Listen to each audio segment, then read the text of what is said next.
Hello friends, welcome to Nila's healthy recipes. இன்றைக்கி நம்ம சேனலில் தமிழ் புத்தாண்டு ஸ்பெஷலாக கேசரி தான் நம்ம எப்படி பண்ணலான்னு பார்க்க போகிறோம். இந்த கேசரியோட ஸ்பெஷல் என்னென்னா, நம்ம இதில் செயற்கை நிறம் எதுவுமே சேர்க்கலை, அப்புறமா சீனியும் சேர்க்கலை. வாங்க இந்த டேஸ்டியான ஆரோக்கியமான கேசரி எப்படி பண்ணலான்னு பார்க்கலாம். நம்ம இன்றைக்கி இயற்கை நிறத்திலே பண்ண போகிறதுனால நான் இன்றைக்கி இந்த அளவுக்கு சைஸ் உள்ள ஒரு கேரட் எடுத்திருக்கேன். இப்போ இந்த கேரட்டை நல்லா கழுவிட்டு இந்த மாதிரி ஒரு துருவல்ல வச்சு நம்ம துருவி எடுத்துக்கிடலாம். இப்போ கேரட்டை நல்லா துருவி எடுத்தாச்சு. இப்போ இதை நம்ம மிக்ஸி ஜாரில் சேர்த்துடலாம். இப்போ இதில் ஒரு 1.25 கப் அளவுக்கு தண்ணி சேர்த்துக்கோங்க. இப்போ இதை நல்லா நம்ம மையா அரைச்சி எடுத்துடலாம். இப்போ இதை நல்லா அரைச்சி எடுத்தாச்சு. இப்போ இது இருக்கட்டும். இப்போ ஒரு கடாயை எடுத்துக்கோங்க. இதில் 1 டேபிள் ஸ்பூன் அளவுக்கு நெய் சேர்த்துக்கோங்க. நெய் உருகுனதும் இதில் 1 டேபிள் ஸ்பூன் அளவுக்கு முந்திரி பருப்பு சேர்த்துக்கோங்க. முந்திரி பருப்பு சேர்த்துட்டு இதை நல்லா பொன்னிறமாக வறுத்து எடுத்துக்கோங்க. இப்போ இதை நல்லா வறுத்தாச்சு. இப்போ இதை எடுத்து நம்ம ஒரு பாத்திரத்தில் வச்சிடலாம். இப்போ அடுத்ததாக இதில் 1 டேபிள் ஸ்பூன் அளவுக்கு கிஸ்மிஸ் பழம் சேர்த்துக்கோங்க. இப்போ இதுவும் நல்லா வறுத்துக்கலாம்.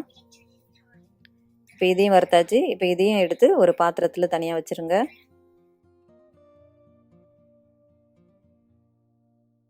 இப்போ நம்ம இதில் 1/2 கப் அளவுக்கு ரவை சேர்த்துடலாம். இப்போ இந்த ரவையை நல்லா வாசம் வர வரைக்கும் மிதமான சூட்டில் ஒரு 3லேருந்து 4 நிமிஷம் வரைக்கும் நல்லா வறுத்து எடுத்துடலாம். இப்போ இது நல்லா வாசம் வர வரைக்கும் நல்லா வறுத்தாச்சு. இப்போ இதையும் தனியாக ஒரு பாத்திரத்தில் எடுத்து வச்சிடலாம்.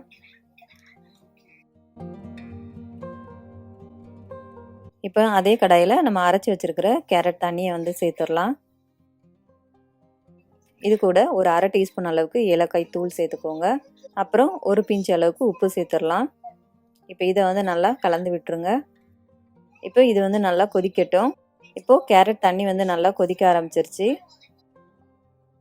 இப்போ இதில் நம்ம வறுத்து வச்சிருக்கிற ரவையை சேர்த்துடலாம். ரவையை சேர்த்துட்டு நல்லா கிண்டி விட்டுட்டே இருங்க. இப்போ ரவை நல்லா ஓரளவு திக்காக ஆரம்பிச்சிருச்சு. இப்போ இதில் 175லேருந்து 200 கிராம் அளவுக்கு சர்க்கரை சேர்த்துருக்கேன். இது அச்சு வெல்லம். இப்போ இதை நல்லா கரையிற வரைக்கும் நம்ம நல்லா கிண்டி விட்டுக்கிட்டே இருக்கணும். இந்த சர்க்கரையை சேர்க்கும்போது இது தூசி இல்லாத சர்க்கரையாக பார்த்து சேர்த்துக்கோங்க. இப்போது சர்க்கரை நல்லா உருகி நல்லா ரவையும் நல்லா வெந்துருச்சு. இப்போ இந்த ஸ்டேஜில் ஒரு 2 டேபிள் ஸ்பூன் அளவுக்கு நெய் சேர்த்துடலாம். அப்புறமா இதில் வறுத்து வச்சிருக்கிற முந்திரி பருப்பையும் கிஸ்மிஸ் பழத்தையும் நம்ம சேர்த்துடலாம். இப்போ இதை கம்மியான தீயில் ஒரு 2 நிமிஷம் நல்லா கலந்து விட்டுக்கிட்டே இருங்க. இப்போ 2 நிமிஷம் ஆயிடுச்சு. இப்போ தீயை ஆஃப் பண்ணிடலாம். இப்போ ஆஃப் பண்ணதுக்கப்புறம் நம்ம இதில் 1 டேபிள் ஸ்பூன் அளவுக்கு நெய் சேர்த்துக்கோங்க. நெய் சேர்த்துட்டு லைட்டாக மட்டும் கலந்து விட்டுங்க. இந்த மாதிரி நம்ம கடைசியில் நெய் சேர்க்கும்போது கேசரி சீக்கிரம் காஞ்சி போகாது. மேலே நெய்யோடு அப்படியே ரொம்ப டேஸ்ட்டாக இருக்கும் எடுத்து சாப்பிட்றதுக்கு.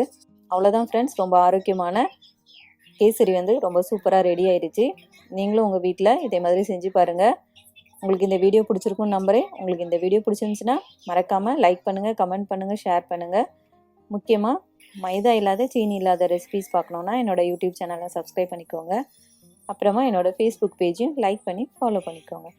தேங்க்யூ.